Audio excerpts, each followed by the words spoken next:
Well, hello, upper cervical doctors and students. Welcome back to the UCM Podcast.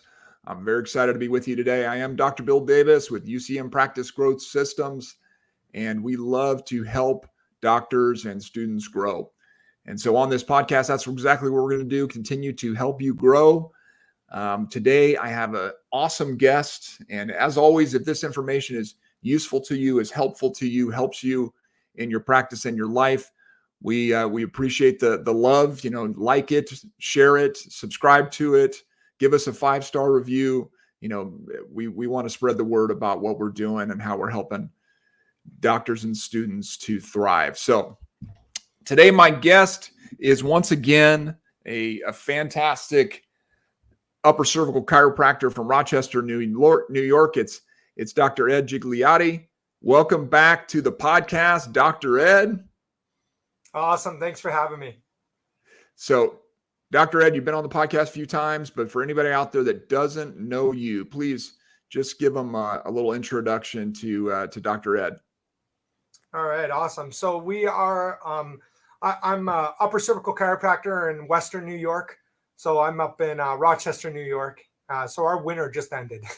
And we have an awesome practice here. We have 3 amazing doctors on our team other than myself, probably about 6 to 8 staff members. And we run a high volume upper cervical clinic. We have CBCT on site, and practice has been rocking since 2013. And this is our 3rd and hopefully final location. We got 120 parking spaces and over 4,000 square feet. So we're blessed. Nice. Awesome. So you guys are helping tons of people up there. It's really exciting to see. And one of the things that I was struck by, heard about this earlier this year, that you have as your practice has grown and as it's gone through different stages of growth, you've gotten to this place now where you've essentially turned over patient care to the 3 doctors in the practice, and you have taken a step back in that area and focused on directing the clinic. And so I really would love to talk about that. I want to get into details into that, because I think that is something that maybe a lot of doctors think about, but not a lot of doctors do. And so let's talk about, first of all, what was the why behind that? How did that start for you before you ever put it into place? What was the vision of it? Where did it originate from? What were the steps that you took before you actually made that step? Yeah. So the first thing was I wasn't showing up for my family the way I needed to be. So I'm blessed to have 5 children. So ages are 8, 6, 4, 3, and almost 2. Nice. So we have a full house. And when we were serving, if we had a day where, like the average day where we're seeing about 100 people a day in our office, when it was myself and maybe 1 or 2 other docs, when I would get home, I was fried. So when I get home, it wasn't, I could just be like, okay, I'm checking out. It's like, no, these kids are ready for a Royal Rumble when I get home. Yeah. They're like pause home, right? So when that started happening, it was putting a little bit of stress on my marriage, and then also with my relationship with my children, because I wasn't giving them the best that I should. So that's number one. The other situation that I found occurring was that I wasn't able to pour into the associate doctors, these amazing doctors who are incredible and we want to give awesome opportunity to.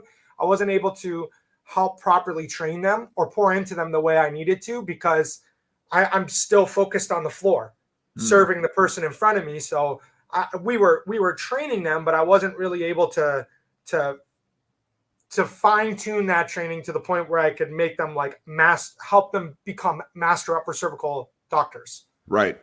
And then the third was you factor in those first 2 situations, and I was starting to feel burnt out because I'm getting stretched at home. I'm getting stretched in the office, and I'm feeling like I'm just not as excited as I was to be on the floor at this stage.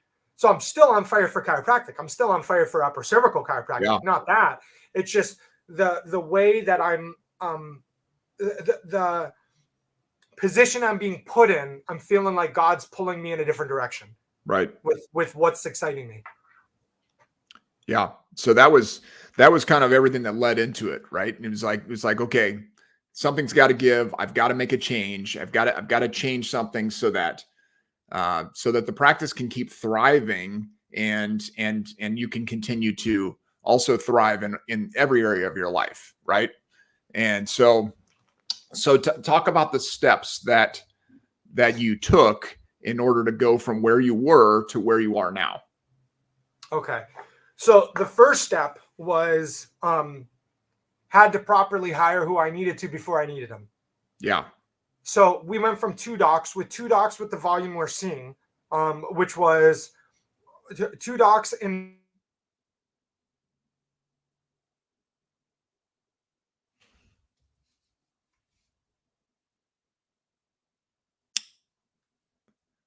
Doc, did I lose you?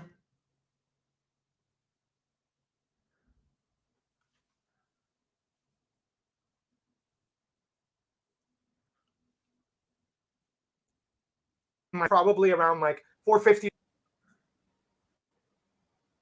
Hey, Doc, are you still there? Yeah, I'm here now. Okay, sorry, man. We lost you there for a minute.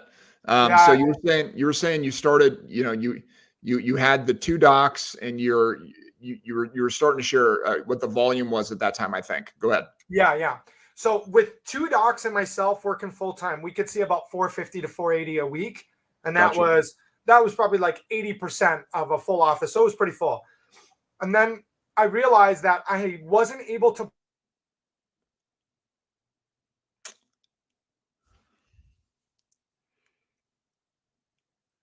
Yeah, we're having some technical difficulties here. Get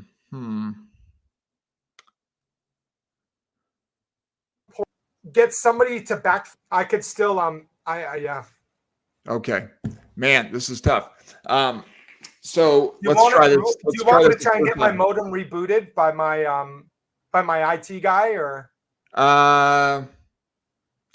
Let's try it one more time. Let's try it one more time. Let's answer that question one more time. We'll clean this all up for the release of the audio podcast, but the video is going to be like this. It's going to be all right. Go ahead. Okay. So I realized that I had to backfill my position as a doctor. Right. So I had to hire before I needed that person, because I had to properly train up that third associate doctor so I could start leveraging myself to pour into the team members and the doctors more. Right. So that was the first thing. So once we hired that one doctor, we started the training. It takes about 6 months to be able to get an upper cervical doc in our office to be able to adjust upper cervically. So we have like a full like training module system. From like first week, this is the goals that we're tackling. Second week, this is what it is. Third week, this is what it is. So it builds as time goes on. And around 6 months in, they're fully adjusting. Okay. Yep. So it was one of those things that once we started that process, I started pulling away from being on the floor full time. So that was the first stage of it. That was the first stage. And that took some time. Like it wasn't overnight. Like it was over the course of months where we're training while in the same regard I'm on the floor a little bit less. Right.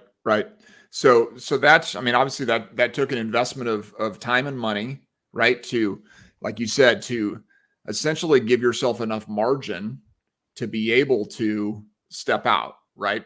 So you had to hire ahead, like you said, hire ahead, knowing that eventually it would come back around and would be beneficial. But actually, at first, you had more doctors than volume, right? Yep. Yep. Exactly. So it is in a way stressful because you have a whole another strong salary coming in, and it's not like you're seeing more volume like you would in the past where you're like, okay, I'm hiring a doctor, but we're going to serve more people. It's like, no, at this point, it's like a rebuilding phase. So there was a lot that went into that. And then soon after, and I don't know if I'm the only person this happens to, but it was pretty humbling that I realized on how bad of a leader I was. and how bad my systems were in some capacity. So we had to do a whole restructuring phase where it's like, okay, where are the holes in the systems? Where am I not showing up for my team the way I need to because I'm too stressed, too tired, or I'm like, oh, I could just do it myself. Right. And I had to help the team members and the doctors fail forward. So like help them, be there for them, but not clean up the mess. Because I mean it when I say my goal is to have these doctors be better than me. I tell them that all the time. I don't want them like, I don't want it where people request me on the floor. I want it where they're like, no, I don't want Dr. Ed. I want Dr. Brian. I want Dr. Brianna. I want Dr. Abhi. That's what I would prefer. Sure. Because that means that like even more people are being served than if it was just me on the floor. Yes. And I'll tell you what it takes. I mean, it takes humility to be able to get to that place, right? You can't be just about you. Like if it's about you and serving your ego, and you're getting filled by the patients wanting you, then you got to get through that in order to get to where you are, right? Yeah. Yeah. Exactly. So, talk about the transition. So as you said, that 6-month process, you were building up the new doctor, getting them to the position where they were taking your volume. And so then at that point, you completely stepped out, right? You stopped seeing patients completely at that point. What was the reaction of the practice to, Dr. Ed not being there anymore, not seeing people anymore? What was the reaction of the patients, the CAs, everybody?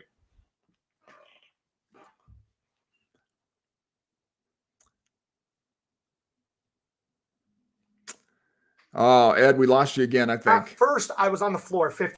I'm still here. Okay. Go ahead. Try again. Go ahead. Okay. So at first, the challenge was that I was on 50% of the time. So what was happening is you were getting people that are like, oh, well, I want to see Dr. Ed once they saw me on the floor. Right. And then I realized, because my wife actually did this with her real estate team. My wife, I was blessed to model from her because she has a really successful real estate team. They're one of the top in Rochester, and she's out of production 100%. So I had to force myself out. Right. So at first it was like, okay, I'm taking off a full week. I'm taking off a full 2 weeks. I'm not there. That's what I had to do. If people request and they're like, well, I would like to see Dr. Ed. It's like, Dr. Ed's not available today, but we have 3 amazing doctors. Who would you prefer to see? Right. Right. And there was a small percentage of people that we ended up like losing. Right. Yeah. And I'll tell you this, for the most part, they were the people that were the most challenging in the office. Emotionally, not cases, emotionally. Right. So it was funny on how it sort of weeded itself out, and it was way less than you would have thought. Once I started forcing myself off the floor, you started getting patients now opening up, people that have been with us for 8 years, and they're like, oh no, I love Dr. Brianna. Oh no, I love Dr. Abhi. And you started, once they were forced to, they realized that it was in their benefit. And it's,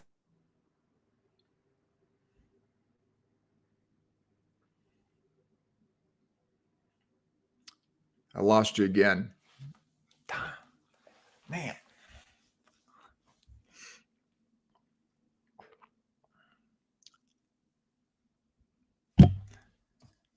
Ed, you still there?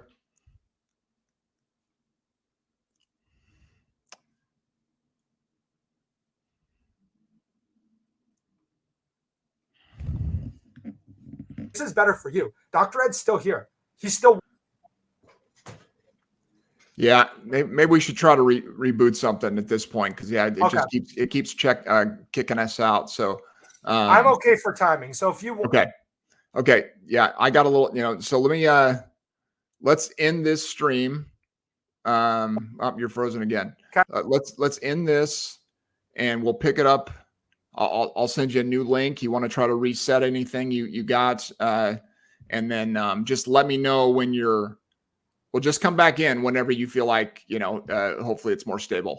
Okay, give me a few, and I'll see if it's anything on my end. All right, cool. Thanks, Ed.